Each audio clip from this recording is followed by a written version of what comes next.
working in an industry where there's such an opportunity to shape the cultural zeitgeist, to really sort of talk about serious social issues, issues such as representation. Talk a little bit about that intersection of Hollywood and the entertainment world and your activism and where you see that right now. I use this as a funny example, but one of my favorite books when I was 13 was Catcher in the Rye.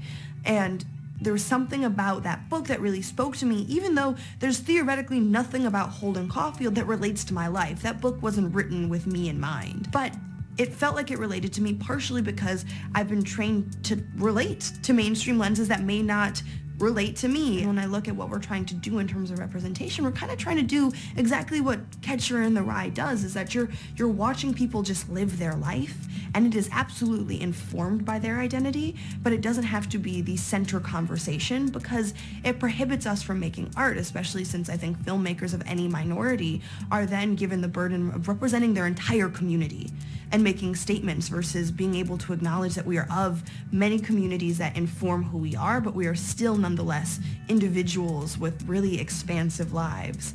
How have you learned to tap into this power of difference? It starts at home. It starts as being of a family in which we're Black and Iranian and being raised by parents that have intentionally made sure that we are aware of both sides of our heritage, but also aware of where we were placed in the global landscape. And so I think at a young age, from conversations around religion to ethnicity and culture, not only did we continue to learn about ourselves, but we also continue to learn about other people.